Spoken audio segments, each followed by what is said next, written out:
Hoy vamos a abordar un tema que creemos necesario, la vida misma, lo que cotidianamente experimentamos, siempre nos empuja a algo más. Es decir, no nos vamos a quedar en el mismo lugar. Así como niños, adolescentes, el joven y llegamos al hombre o al varón adulto, todo es un proceso evolutivo. Pero esto pertenece únicamente a la especie humana, no a las otras especies. Las otras tal vez sean más repetitivas, pero no el caso para nosotros. Vamos a ver los pros y los contras que tiene esta posibilidad de cambio o de transformaciones, si podemos expresarlo de distintas formas. Y para esto voy a dialogar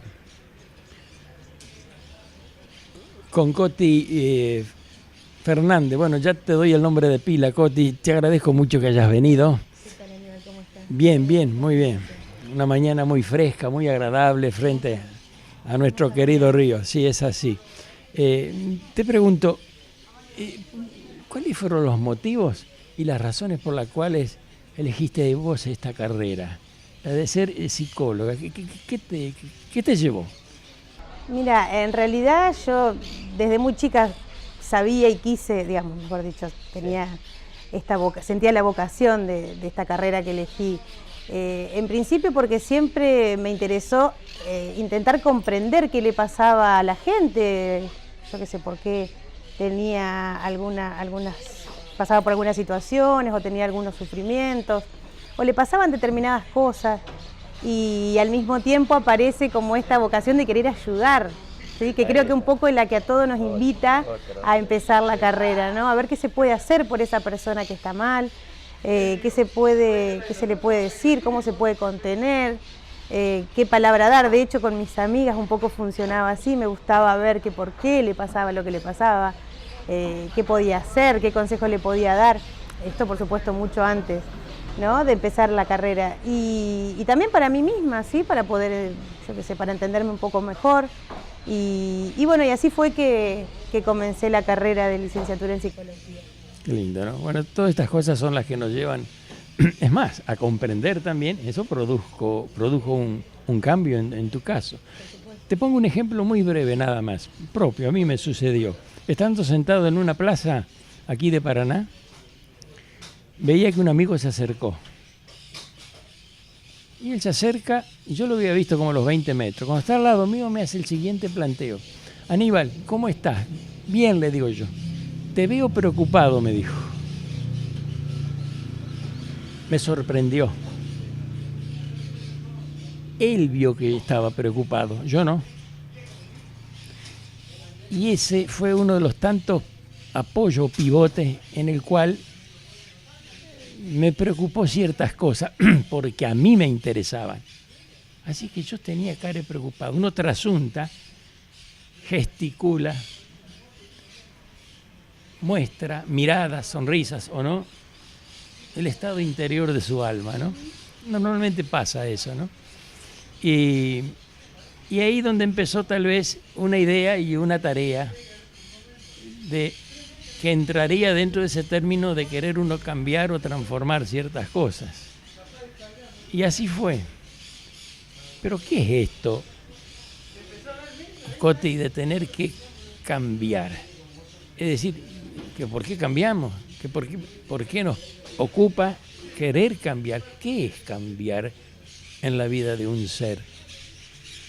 Mira, en realidad cuando hablamos de cambio, hablamos en principio de una situación que ya o deja de ser funcional a la vida que uno está llevando, sí, o aparece un sufrimiento donde la necesidad de un cambio se hace indispensable o se hace necesaria. Perdón, las circunstancias te llevan a que te propongas una decisión. Exactamente. Esto que decía al principio, digamos, también esto de poder, cuando uno empieza a formarse y a empezar a ver y empieza a observar que hay cuestiones que se van repitiendo, que va sucediendo, entonces aparecen necesidades de cambio. Hay unas láminas que aparecen por ahí que son muy buenas, que dicen que una persona cambia porque ha aprendido suficiente, ha sufrido demasiado y realmente es así, digamos, también cuando uno se ha cansado de lo mismo. Digo, aparecen necesidades de cambio cuando ya lo que está sucediendo deja de ser funcional o aparece un pesar, un dolor, un sufrimiento detrás de esa conducta, de esa creencia, de esa actitud que está teniendo. Sí. Con lo cual, bueno, la necesidad de cambio se hace inminente y en realidad cuando hablamos de cambio de creencias, cambios de postura frente a determinadas situaciones que consecuentemente nos hacen actuar de un modo diferente. Claro, que a veces pueden ser efectivas y a veces no pueden ser efectivas. Vamos a suponer el caso, a ver si estoy en lo correcto con lo que digo. Es decir, yo tomo determinadas posturas, determinados cambios, nada más que como una especie de maquillaje, para que me vean de una manera distinta. ¿Eso qué es? Eso no sería un cambio real. Claro. Eso sería una postura, podríamos decir. Podríamos decir que eso es una actuación, pero eso no es un verdadero cambio. Porque si yo cambio para que me vean, en realidad el término cambio estaría siendo mal empleado, digamos. Claro. En este caso no es que haya un cambio, hay una postura, hay como una pantomima de una situación, de una actitud ante a determinadas situaciones o determinadas personas. Internamente sabemos que no hay real cambio, digamos. Pero concentrémonos un poquito en esto para conocer cuando justamente no es el cambio, ¿no? ¿La persona se da cuenta? A veces sí y muchas veces no. A veces cree realmente que ha realizado un cambio porque se lo propone, porque pone empeño en hacer o cambiar determinadas conductas. Por ejemplo, una persona puede decir, mira, yo a partir de ahora voy a empezar a hacer actividades, voy a empezar a tener una vida más saludable, ¿sí? Entonces dice, bueno, voy a salir a caminar, hago determinadas actividades.